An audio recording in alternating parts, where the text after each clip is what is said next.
Creo que muchos de los parámetros ideológicos con los que se sostiene este proceso de revolución ciudadana tienen que ver con Alfaro, tienen que ver con su lucha revolucionaria. La revolución liberal era una revolución que planteaba romper el viejo estado oligárquico conservador, el estado elitista, devolverle y empoderarle la revolución hacia el pueblo. Y esencialmente es el levantarse con rebeldía contra los poderes. Renace nuevamente que ese fuego que nunca se apagó, con una forma distinta de proyectar ese fuego, con otra forma de luchar. Él pensó que era fundamental terminar con todas las formas de exclusión y esclavismo, dándole derechos ciudadanos a los indígenas y a los afroecuatorianos, por ejemplo. Él celebró y fundó la educación laica, universal y gratuita, que es en lo que nosotros estamos trabajando. Él creía en la educación de las mujeres, en el trabajo de las mujeres. Él generó los primeros empleos en el magisterio, en el servicio postal, en fin, él creía en las mujeres fuera del ámbito de la casa, no solo en las tareas domésticas. 100 años más tarde de Bolívar, Alfaro. Pero 100 años después de Alfaro, la Revolución Ciudadana, una simbología extraordinaria de que esa recuperación de Bolívar y de Alfaro como patriotas hoy se ve ennoblecida en su legado por la práctica de la revolución. El consagrar toda la vida a luchar por las libertades, a luchar por el bien común, a buscar un país digno, soberano, respetado, respetable, moderno. A él lo mataron, pero hay semillas que brotan después de mucho tiempo. Por eso nuestra revolución, además de bolivariana, es una revolución alfarista.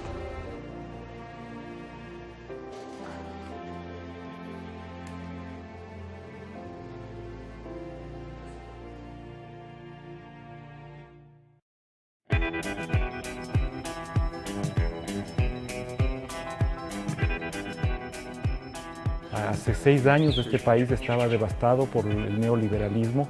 Nosotros habíamos tenido un proceso enorme de ingobernabilidad. Señor, que vean los medios de comunicación.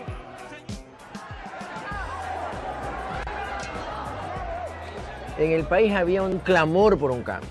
Entonces habíamos muchos ciudadanos que estábamos frustrados porque este país no cambiaba. Este país estaba lleno de corruptelas, de élites, de manejos morbosos del poder. Un Estado totalmente desarmado, es decir, era un Estado caduco, un Estado inmóvil, un Estado realmente que no había vivido ni siquiera un renacimiento, era un Estado medieval. Todo estaba orientado a que el mercado sea el regulador de nuestras vidas. No había ciudadanos, solamente eran considerados los consumidores y los que no tenían capacidad para consumir sencillamente no tenían derechos ciudadanos, no tenían derecho a salud, no tenían derecho a educación, no tenían derecho a una vialidad. El sistema eléctrico cayéndose en pedazos. Es decir, todo estaba maniatado para que no se haga nada. Este país estaba devastado por el neoliberalismo. Solo recordemos a quienes nos están escuchando que en apenas una década el Ecuador tuvo 7 presidentes, sin contar con los autoproclamados. Es decir, teníamos una situación profunda de ingobernabilidad. ¡Tú me das tu voto! Yo te doy una escuela. Durante muchos años no es que entramos en una etapa de resignación, ni de conformismo, pero quizá de muchas dudas, sospechas sobre nuestra propia fuerza. Este pueblo había confiado reiteradas veces en quien hacía ofertas y que más tarde traicionaba de inmediato apenas llegaba al poder. Una economía en franca debacle y sobre todo social. El Estado era un Estado corporativista, el capital financiero internacional dominaba la esfera económica. Cuando un país está como el Ecuador, necesita oxígeno, necesita ayuda, necesita apoyo. Por eso pido esta colaboración en el mutuo interés de ustedes y de nosotros. Pero si llegamos a esa situación, Ecuador tendrá que enfrentar las consecuencias. El país sufrió las consecuencias de la mala administración y el manejo fraudulento. Habíamos llegado a tocar tan fondo por parte de la partidocracia. En el momento de la crisis bancaria se develó que estaba hecho para mantener el poder de pequeños grupos en el país, mientras la gran mayoría era pero absolutamente excluida de educación, de salud, de los derechos mínimos. Yo creo que era una cosa choqueante el ver un país tan desigual, tan inequitativo. El gobierno, el señor presidente de la República dijo que no se iba ningún banco a la quiebra. ¿En quién podemos creer ya? Los banqueros, propietarios de medios de comunicación, que tenían un maridaje entre los intereses de la banca para sus negocios interrelacionados y la protección de esos negocios interrelacionados para que no salgan a la luz. Y los propios medios de comunicación que tenían una relación, diría yo, corrupta con el Estado. Y el pueblo llano veía a los medios de comunicación con esa sola verdad y no podía hacer nada al respecto, porque no salía a la luz. O si alguien quería protestar, inmediatamente era invisibilizado por los medios de comunicación. Un país sin proyecto nacional, era un país sin luz propia. No se veía que había un proyecto político que tenía porvenir. Gutiérrez se declaraba un antiimperialista. Apenas gobernó, lo primero que hizo fue presentarle sus cartas de credenciales al gobierno de Bush, un gobierno que se caracterizó por no solo la aplicación de un neoliberalismo salvaje, entre otras cosas, sino por invadir y devastar sociedades enteras. Y justamente necesitamos inversiones extranjeras para poder explotar más petróleo y sacarlo por esa tubería. Una necesidad de una transformación profunda en el país que básicamente había agotado sus opciones que ofrecía en ese momento la vida pública y política, se habían agotado las instituciones, la gente en las calles gritaba que se vayan todos. Eso grafica perfectamente el estado en el que se encontraba el país. Bueno, era un país absolutamente convulsionado y desesperanzado, con la gente pensando dónde irse, cómo escapar de aquí, cómo explicar avergonzadamente la inestabilidad política, la crisis económica y la dificultad para poder compartir la vida con sus propios familiares.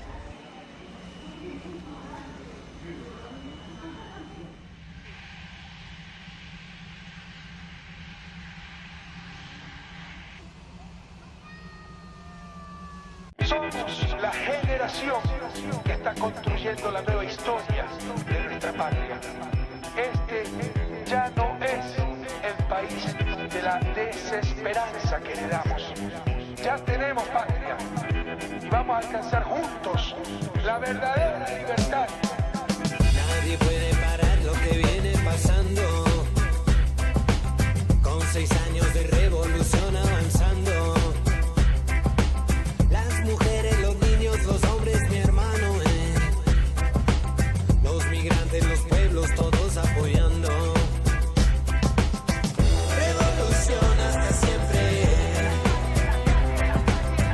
La ciudadanía presente. Revolución hasta siempre. La ciudadanía presente.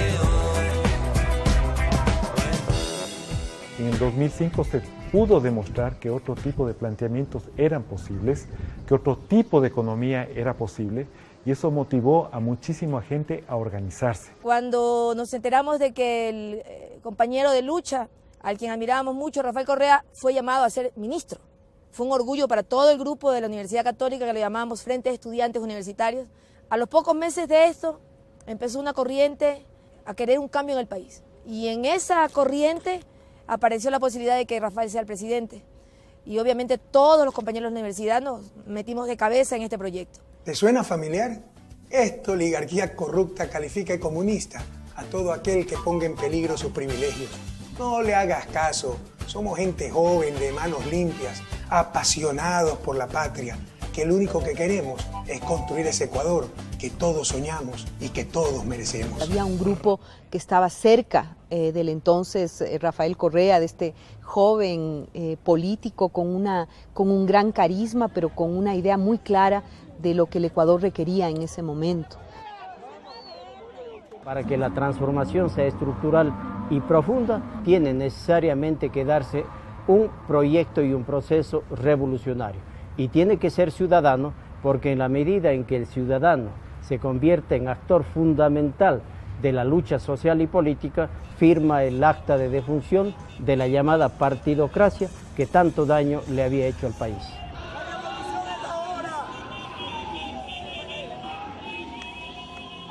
Bueno, yo no te digo que tenía mucha experiencia política en términos de hacer campañas, de trabajar en publicidad. Con el caso de Rafael Correa hubo un clic especial. O sea, entendí su mensaje, entendí y pude vislumbrar lo que era el pasado y lo que podía ser el futuro. Y creo que fue suficientemente claro el camino como para creer que sí podíamos ganar. Y le metimos toda la fuerza.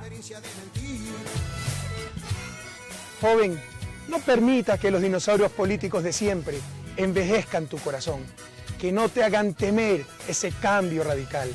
Los tenemos, saben que están derrotados. La patria vuelve. Vamos juntos a esa revolución juvenil. Vamos juntos a esa revolución ciudadana. ¡Dale, Correa! Esa diferencia entre una propuesta que te abría los ojos de ver lo que podía hacer la patria y lo que había sido el pasado. Y para quitarle ese poder fáctico de quienes siempre creyeron que eran los que tenían que ser dueños, no solo del poder, sino en sí mismo del país, del petróleo, los recursos naturales, las políticas económicas, las políticas bancarias, etcétera, ¿no? Ya basta. Los ciudadanos somos los dueños de la democracia, los dueños de nuestro país. Acabemos con la dictadura de estas mafias que se hacen llamar partidos políticos. Terminemos con los abusos de un Congreso decadente. Vamos juntos a la victoria en octubre 15 del 2006. Vamos juntos a la Asamblea Nacional Constituyente. En el 2006, en plena campaña, lo que dijimos es, no vamos a hacer una sola oferta, pero sí muchas promesas y juramentos. Ese país hermoso pero devastado supo asimilar un discurso de reencontrarse a sí mismo, de reencontrar la esperanza y de volver a tener patria, como decíamos.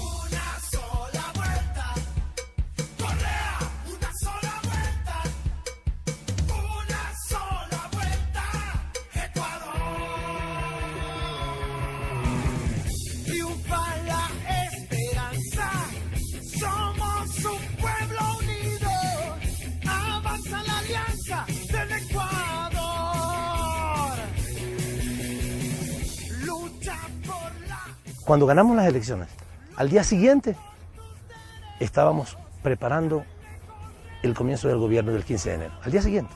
¿Y qué dijo Rafael? A ver, hagamos la lista de todo lo que hemos ofrecido. De todas las reuniones, sáquenme los videos, todo. ¿Qué dijimos? El presidente nunca ofreció demagógicamente. Por eso pudimos hacerlo. Cuando la gente vio esto, desde el principio, no había dudas. No es que se decía, no, es que fíjense que no encontramos plata, fíjense que hay problemas políticos, no. Cumplimos la palabra. Aquí me casé, aquí hice mi casita, la compré. Aquí donde yo ponía la refri se me dañó con el agua. Aquí era una cama de mis niños porque el cuarto de atrás se me desarmó. Este paso aquí así era la sala.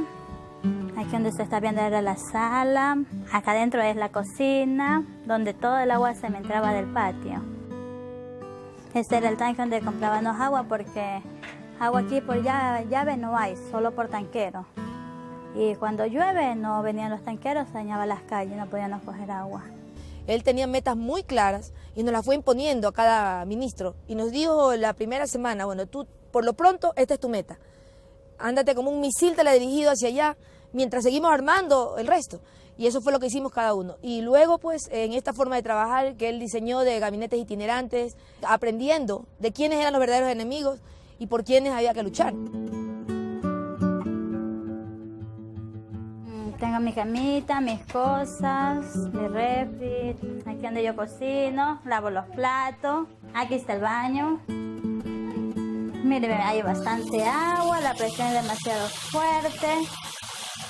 Este es el cuarto, la cama de mis niños. Este es mi sueño hecho realidad porque siempre deseaba que mis hijos tuvieran una casita así de cemento y poder estar tranquilos viéndolos jugar a ellos. Hay muchos proyectos muy interesantes desarrollados, incluso multisectorialmente, que hoy han sido modelos para el desarrollo en otros países, ¿no? Como puede ser el proyecto Hilando el Desarrollo, en el que todo el sector social trabajó en pro de la dotación de un uniforme escolar para nuestros chicos. Yo no solamente veo un uniforme, yo veo que algo es una verdadera armadura con la que día a día los niños y las niñas de mi provincia, de mi país, van a prepararse para dejar atrás el analfabetismo, la indominia, la mediocridad y poder tener una patria de esperanzas mejores el mañana. Las medidas que se tomaron al inicio de esta revolución ciudadana permitió que nosotros también sintamos la tranquilidad de estar haciendo lo correcto, de estar haciendo lo indicado, de estar haciendo aquello que se debió haber hecho. Este carretero no había, directamente no había carretero, teníamos un camino de andar solo a caballo. Porque antes nosotros subíamos, hacíamos 3, 4 días de camino hacia la ciudad de Cuenca. Se caminaba en caballo, en mulas, a lomo de mula, y era un sufrimiento grandísimo en antes. En cambio ahora esta maravilla, esta vía, que tenemos una vía de primera. La vía le vemos totalmente un 100% el apoyo al agricultor, porque nosotros de antes no podíamos sacar absolutamente nuestros productos. No podíamos vender ni el orito, ni el verde, ni la yuca, ni el ciclo corto, nada. Ahora, en cambio, con la vía, nos falta producir para entregar al mercado. Es que una revolución es sobre todo un cambio en las relaciones de poder. Justamente generar oportunidades y capacidades para los que no lo han tenido, que han sido las grandes mayorías en el país. Regular los grandes poderes, el poder económico, el poder mediático, en fin. Organizar al servicio del país el sistema judicial, en fin, entonces creo que son pilares muy fuertes de esta revolución. Con los gobiernos anteriores nuestra situación era realmente catastrófica. La constituyente debe dársele y nosotros acá estamos dispuestos a decirle sí.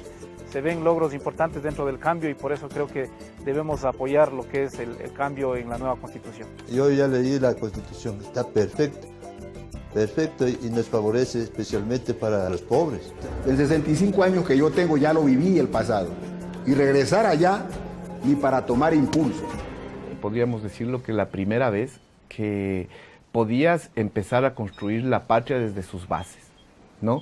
Con una participación alta, con fuerte discusión de temas conceptuales que en el país antes nunca se habían abordado y mucho más. Que puedas discutirlo y plasmarlo en una constitución que es la que te marca la hoja de ruta del país que quieres construir. El contenido principal es que el Estado sea eficiente y el Estado sirva a los ciudadanos. O sea, que haya una excelente oficina de registro civil, que haya una excelente oficina de censos, que haya una excelente atención a la educación, excelente atención a la salud. El buen vivir es una vida digna para todos los ecuatorianos. El buen vivir es un concepto que tiene que ver con temas de calidad de vida, ¿no? Con temas de satisfacción espiritual, con temas de sentido de pertenencia a un proyecto nacional, que además celebra la interculturalidad, la diversidad. Somos un Estado plurinacional, ¿no? Donde hay una línea de dignidad que es la que estamos construyendo, todos con los mismos derechos, obligaciones y oportunidades. Hay que entender que el modelo neoliberal lo que hace es privatizar las ganancias y socializar las pérdidas, ¿sí? Y lo que nosotros hemos hecho es al revés, ¿ya? Hemos socializado la riqueza. En la Constitución ecuatoriana todos los derechos están puestos en la misma dimensión, los derechos políticos y los derechos económicos y sociales, de tal manera que hay que trabajar en política pública para defender las libertades, para defender la vida, pero ¿de qué libertad o de qué vida se puede hablar si es que no se defiende el acceso a la salud, el acceso a la educación? Derechos económicos y sociales, derechos políticos, que son las garantías del buen vivir para todos los ciudadanos. One of the countries in Latin America that is not talked about very much, but perhaps, and some people suggest it is, one of the more interesting models for development on the globe, and that's Ecuador. Now joining us, and recently returned from Ecuador, now in New Delhi, is Jayati Ghosh. Jayati teaches economics at JNU in New Delhi. Thanks for joining us, Jayati. Before 2009, Ecuador, the government was getting about 13% on average of the total oil revenues. And the companies, the foreign companies, were getting 87%. They passed a law in July 2010 that completely reversed the terms. So now the government gets on average 87% and the companies get 13%. It's actually extraordinary that they managed to do this. There are 18 oil companies operating in Ecuador. 6 of them said that this is unacceptable and they left. Algo que nos han querido vender a todos es que este gobierno ha tenido la gran suerte de que el petróleo ha tenido unos precios históricos exorbitantes, ¿no? Efectivamente, sí ha existido esa gran suerte, ¿no? Pero como estaban los contratos petroleros antes del 2006, el petróleo podía llegar a $1.000 el barril, que no pasaba nada, la plata se iba para las transnacionales. El petróleo también se vendía antes de nuestro gobierno. Lo que sucede es que las reglas del juego eran distintas. Y aún más, todavía más grave la situación y prueba efectiva del oprobio y del saqueo, era que se conformó un fondo de estabilización petrolera que tenía una cláusula a nivel de candado, a través de la cual no se podía usar ningún excedente en inversión social, educación, vivienda, salud, vialidad, no se podía usar. Enfrentamos un proceso de negociación en donde salíamos de una época vergonzosa para los ecuatorianos, de donde cada 100 barriles de petróleo en algún momento se nos llegaron a llevar 80 barriles de petróleo. Esos recursos eran para pagar deuda externa, porque era, creo que, el único país en el mundo que tenía garantizada su deuda por ley. I believe that Ecuador is at a very crucial moment. On the one hand, it's possible to see the way out of this crisis. If solutions are not found to the problem of the budget and the debt, then the situation could also get a lot worse. Hay un refrán que dice, todo niño trae un pan bajo el brazo. Aquí en el Ecuador, todo niño nacía con un pagaré de la deuda externa que condenaba su presente y su futuro. Este gobierno nunca va a sacrificar a su gente. Firmemente renegociamos la deuda externa y nos ahorramos de pagar más de $7.000 millones que hubieran significado falta de desarrollo para el pueblo ecuatoriano. El día jueves se pagaron los últimos 9 millones que le demos al Fondo Monetario Internacional y no queremos saber más de esa burocracia internacional. Y sobre el Banco Mundial, no estamos endeudándonos más con el Banco Mundial. Nuestra idea es ir disminuyendo el nivel de endeudamiento para dejar de depender de esa institución que también creemos que ha sido nefasta para el país, no solo eso. De no darnos explicaciones satisfactorias, repito lo que dije en campaña. Ahora dirán que por el triunfo que estoy diciendo esto. Con las grabaciones de campaña, repito, expulsaremos al representante del Banco Mundial del país porque nosotros no vamos a aceptar chantajes de nadie. Una decisión política de comprar una deuda que hoy significa $1 millón diarios de ahorro hasta el año 2030. En los 7 años hemos recaudado algo más de $60.000 millones. En los 7 años precedentes la recaudación apenas superó los $20.000 millones. El asunto es que, dada la desvinculación total de conflictos de interés, es que podemos actuar haciendo cumplir las leyes en gran medida al cambio en el comportamiento ciudadano que está cumpliendo a cabalidad con las obligaciones tributarias. In fact, tax revenues have increased faster than oil revenues for Ecuador's government. And that is really a tribute to the massive tax enforcement drive that they undertook from 2007 onwards. Anything else you want to end with, Jyoti? Well, no, just to repeat what I said at the very beginning, I think what is most inspiring about this case is that even if it doesn't succeed more than what it already has, it shows that you can do a lot if there is internal political demand for it. And you don't have to worry about the global conditions in order to transform things within your own country. Todos esos recursos, no solamente que son para los ecuatorianos, sino que la ciudadanía los ve en obra pública y en servicios. Hoy, nuestros niños ahora estudian en escuelas del milenio, estudian en mejores universidades, tienen mejor servicio de salud, hay medicinas, la salud es gratuita. Cada vez que recorremos las carreteras de nuestro país, las mejores carreteras de Latinoamérica, no existe un municipio que no haya recibido más recursos por la mayor renta petrolera. Es decir, todos esos recursos los hemos logrado convertir en un proceso de desarrollo, de bienestar, que tiene que ser sostenido y sostenible en el tiempo. Ya tenemos patria, estamos construyendo el sueño ecuatoriano, un sueño forjado con alegría, manos limpias, mentes lúcidas y corazones ardientes. Y esta revolución no puede tener marcha atrás, compatriotas. La verdadera libertad. La luz del continente que sigue brillando. Ecuador y su gente al mundo asombrando. Somos cientos de miles, Bolívar y Alfaro.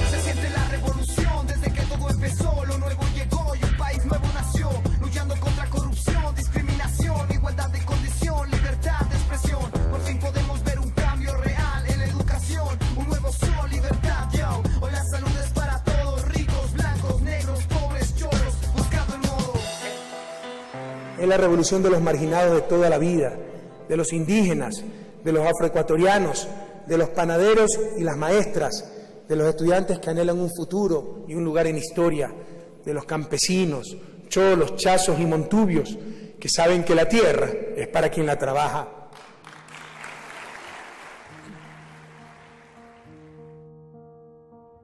Lo más duro era las cosechas pocas. O sea, lo máximo que se producía en hectárea era 100 quintales. Muy poca producción y mucho gasto. El tema de la semilla era que uno tenía que ir con el dinero completo a los agroquímicos o donde vendían para poderla traer. Ahora con lo que es la semilla, lo que son proyectos del gobierno, que podemos seguir adelante.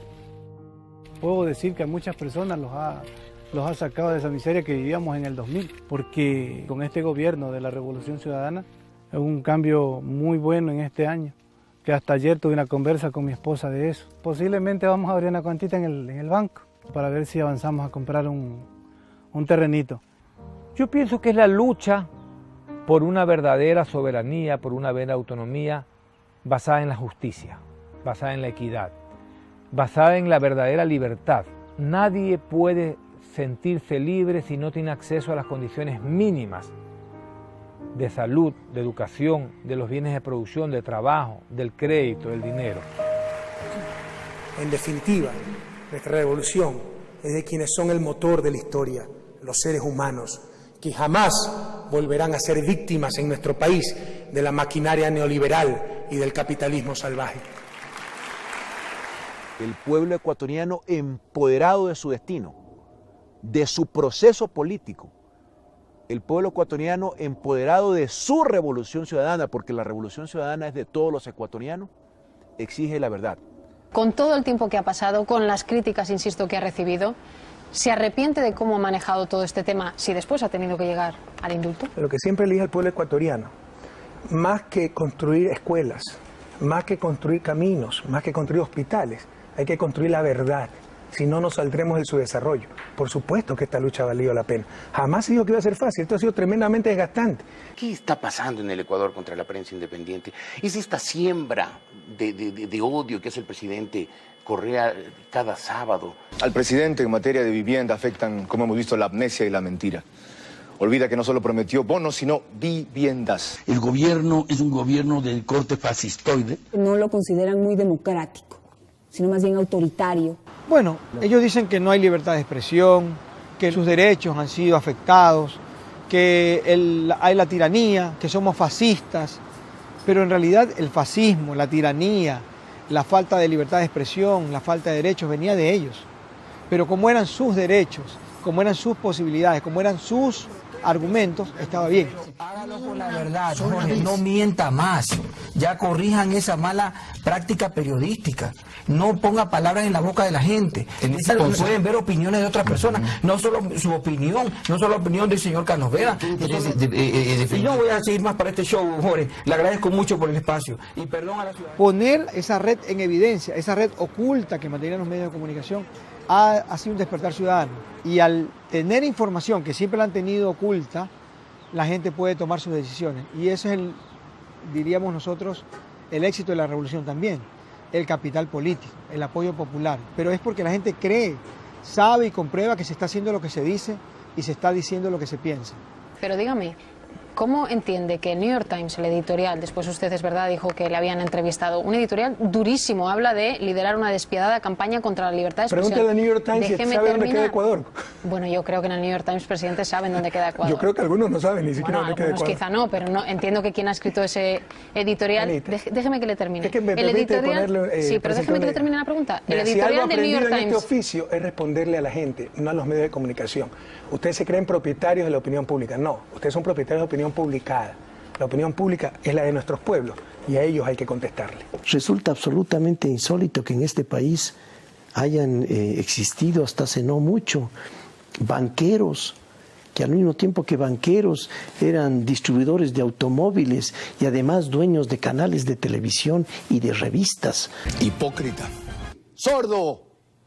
Mediocres. Todos ustedes. Farsantes, cobardes neonazis. Usted me da una cosa, profesor, córteme esa entrevista, por favor. Usted, a ver, señor, no va a hablar de entiende. Señor, usted se calla. Pelea limpio, hijo. Yo creo que están enojados sencillamente porque este gobierno no les va a hacer la venia a los dueños y a los gerentes de los medios de comunicación. En los últimos 32 años de democracia, pues todos, sean alcaldes, prefectos, presidentes, ministros, le iban a hacer la venia a la señora dueña del medio, al señor dueño del periódico, de la televisión, y era una visita media diplomática, o sea, hacerle la venia. Ahora no hay venias, porque se está tratando de construir una sociedad más justa, una sociedad que sea más igualitaria para la mayor cantidad de gente.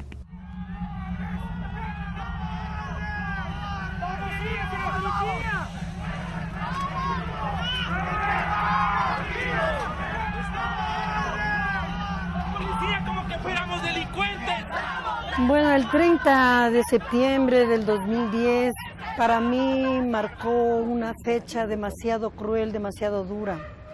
Para mí empezó el momento que me enteré por medio de la televisión que el señor presidente estaba impedido de salir del regimiento Quito. Yo inmediatamente pensé y actué. Este es un día donde un grupo de policías traiciona su razón de ser institucional. Están para defender la vida de los ciudadanos, no para atentar contra la democracia, no para atentar contra la vida del presidente, no para secuestrar al presidente, sobre pretexto de problemas salariales o que perdían condecoraciones, lo cual era simplemente una pantalla y un pretexto, porque nadie le dispara al presidente de la República o lo secuestra demandando condecoraciones. A mí me parece que no es una simple coincidencia que los medios de comunicación hayan estado instalados a primerísimas horas de la mañana en el cuartel policial, dispuestos al seguimiento del hecho. Se veía que había una clara preparación del tema con anterioridad. Bueno, si hay un gobierno que afecta intereses, es evidente que hay sectores que se resisten a que eso ocurra, ¿no? Ahí debe haber habido mucha intervención de políticos y de elementos extraños dentro de la policía, ¿no? De hecho, los comandantes de la policía fueron prácticamente marginados por las bases, pero no calaron en las Fuerzas Armadas, calaron en la policía.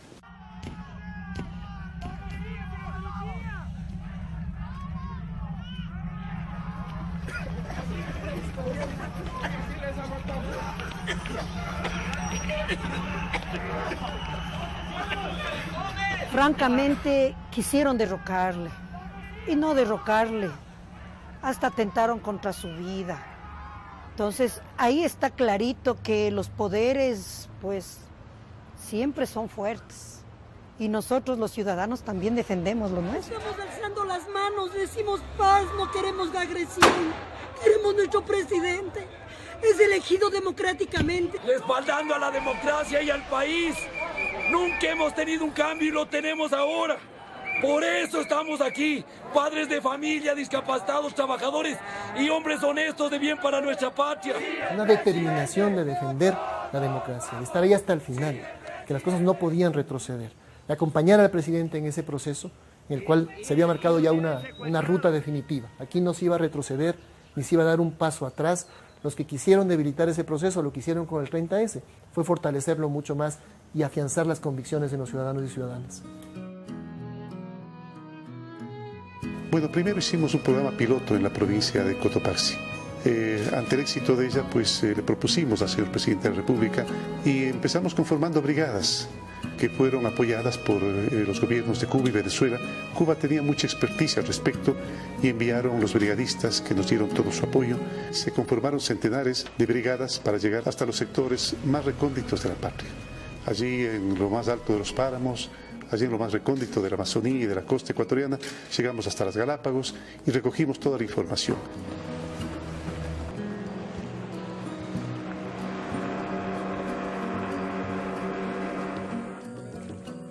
Estas brigadas conformadas por médicos, por psicopedagogos, por genetistas, por brigadistas, por militares que daban el apoyo logístico, con el apoyo de municipios, de consejos provinciales, los ministerios de Inclusión Económica y Social, Salud, Inserción Laboral, Educación, el registro civil, etcétera, etcétera. Realmente fue un trabajo integral, un trabajo multidisciplinario que nos ha llevado pues a tener hasta ahora los mejores resultados, los más precisos, los más exactos, que nos van a permitir pues seguir tomando políticas en beneficio de las personas con discapacidad e integrarlas al desarrollo nacional.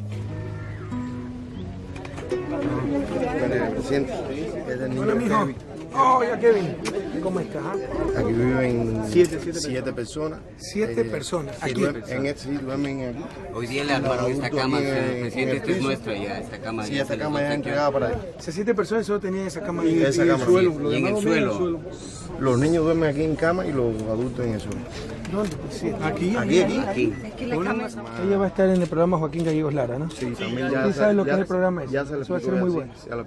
Vas a recibir un sueldo básico, pero para que te quedes en la casita cuidando. Te vamos a ampliar la ley para que se contrate a los padres o a los adultos bajo cuya dependencia están los discapacitados. Mejorar mucho el nivel de ingreso. Pero también necesitamos de tu parte, mucha responsabilidad. ¿Okay? Hacía alguna reflexión. Yo no he visto un fenómeno anterior, tal vez algún historiador me pueda decir lo contrario, donde un altísimo porcentaje de la población se siente orgulloso de su gobierno, de su presidente, de un proyecto. Ya la gente que está con nosotros habla para adentro y para afuera que en Ecuador está pasando algo. We see Ecuador improving all the time. Ecuador was smart enough to realize. Por eso creo que Ecuador tiene que sentirse muy orgulloso del presidente que tiene. En ese sentido es que Rafael Correa salía con una aprobación como número 1. Incluso te diría, en estos meses todavía ha subido. We believe that in Ecuador things were much better because there was a political program behind. Los niveles de endeudamiento del Ecuador han alcanzado los menores niveles históricos. Los mismos estudios comparan el progreso de Ecuador junto al de Colombia y Colombia se queda 30 años abajo. The image of Ecuador, the awareness of Ecuador, I think that's where you see changes taking place. El rol que está teniendo en este momento, por una parte el presidente Correa, por otra parte su revolución ciudadana, se distingue a escala internacional como una de las experiencias más interesantes, porque se está llevando a cabo lo que podríamos llamar una refundación del país, una reconstrucción política, pero también social, económica, cultural del país. Y por consiguiente esto se observa con un gran interés a escala internacional. ¿Tú crees que la política de Rafael Correa es original? Sí, es evidente. Entonces, cuando nosotros vemos a un Jean-Luc Mélenchon en Francia, candidato que obtuvo el 3er lugar en las elecciones francesas últimas, con 4 millones y pico de votos, que dice en su campaña, el elemento fundamental de nuestro programa de gobierno es una revolución ciudadana como la revolución del Ecuador. De la revolución citoyenne jusqu'à la victoire de la 6e République, tous ensemble, aujourd'hui, demain, résistance. Et donc nous avons emprunté à la doctrine équatorienne le concept de révolution citoyenne. On peut dire mais ce n'est qu'un adjectif, non, c'est beaucoup plus qu'un adjectif. C'est l'idée que l'acteur de l'histoire, c'est le citoyen, c'est-à-dire l'individu qui s'arrache à ses propres déterminations, à ses propres intérêts particuliers pour penser l'intérêt général. C'est ce qui fait qu'il est citoyen. Il y a donc, dans citoyen, il y a l'idée de pouvoir et l'idée d'intérêt général. Voilà. Donc le nouvel acteur historique et politique de la révolution au XXIe siècle, c'est le citoyen. Ser ecuatoriano en el mundo entero era decir, soy ecuatoriano, así entre los pasillos porque daba vergüenza. Muchos inmigrantes en el mundo entero maltratados. Ahora el ser inmigrante ecuatoriano es cuestión hasta de orgullo. El presidente Rafael Correa va a Europa, va a Roma, va a España, a cualquier país del primer mundo de Europa y salen nuestros inmigrantes orgullosos a las calles a abrazarlos, ya no es como antes. Una de las cosas más difíciles en estos años ha sido reconstruir la confianza. La gente dejó de creer y ahora nuevamente volvemos a creer y eso es bueno, tenernos fe en nosotros mismos, porque nosotros seguimos la enseñanza de Alfaro, que decía, nada para nosotros, todo para ustedes, pueblo que se ha hecho digno de ser libre.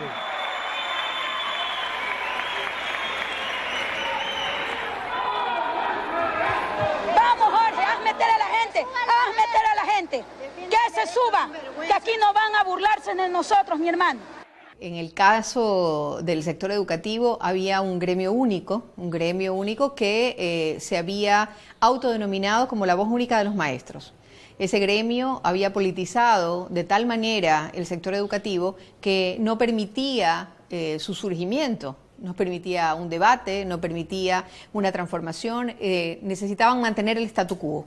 Nosotros teníamos una educación del siglo XIX, con profesores nacidos en el siglo XX y con estudiantes del siglo XXI. Es decir, estábamos absolutamente desfasados en términos educativos. El Ecuador ha generado en estos primeros 7 años condiciones para plantearse un cambio estructural en su modelo productivo. Para que sea sostenible en el tiempo, tenemos que ser menos dependientes del petróleo. Tenemos que ser menos dependientes de productos primarios exportadores. Ser más dependientes ¿de qué? De la fuerza más grande que tenemos los ecuatorianos, que somos nosotros mismos, dependientes del talento humano, pero hay que generar condiciones para ello. No podemos plantearnos un proceso de industrialización, por citar un ejemplo, si no tengo energía, si no tengo carreteras, si no tengo conectividad, si no ha mejorado el sistema educativo. Llegué a ser el abanderado en circunstancias en las que mis padres no estaban aquí. En la etapa de colegio fue quizás un poco dura. Me preparé para el examen y de verdad no me esperé haber sacado 972 puntos. La educación ahorita está en un sistema de meritocracia. Las personas obtienen las cosas por méritos, no por palancas. Hace 6 meses no pensaba, no creía tener la posibilidad de irme a estudiar así a alguna universidad del exterior. Y ahorita la tengo en mis manos. Es muy importante que pasemos a esa sociedad del conocimiento, por eso es la inversión grande que se está haciendo en educación, en talento humano, en las becas, por ejemplo en la zona económica de Yachay, en traer ciencia y tecnología de otros países para que justamente podamos elaborar productos con mayor valor agregado y podamos tener nuevas industrias de gran desarrollo para el país. Hoy en día el país se nota que ha cambiado no solamente porque hay las carreteras, no solamente porque hay hospitales de una calidad superior, se nota que ha cambiado en la actitud de la gente. Jóvenes que quieren hacer experiencias al exterior, que se lanzan a una maestría, un doctorado, y para un profesional y un investigador es realmente satisfactorio, te llena trabajar con jóvenes que tienen esta actitud, que tienen esta voluntad de aprender, de conocer. Se percibe la idea de un país que mira hacia adelante y mira al futuro.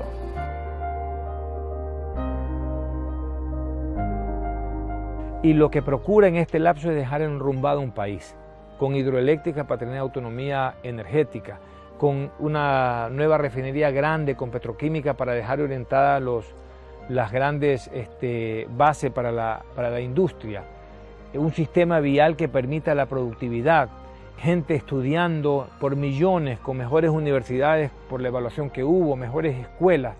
O sea, dejar una sociedad con la suficiente esperanza y la autoestima para gobernarse a sí mismo. Y es otro país, no solamente por el tema de que es un país más lindo, con una infraestructura más linda. La gente es distinta, la gente se siente, yo te diría, muchísimo más empoderada, muchísimo más, como más demandante de las cosas y se siente con más derechos, como siempre debió ser. Obviamente todavía queda un camino por recorrer, un camino donde todavía hay importantes retos que consolidar, pero creo que ese camino está bastante abierto y claro hacia el futuro.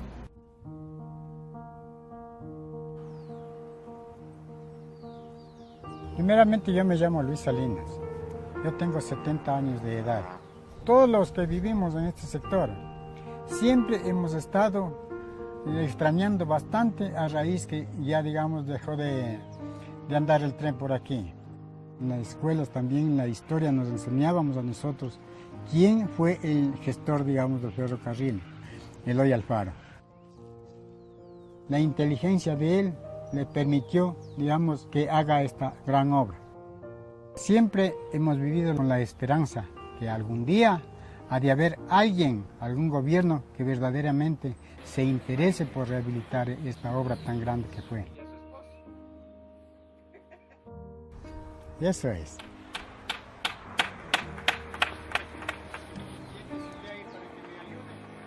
Y ahorita viene el tren ya. Ya viene el tren. Sí, ahorita.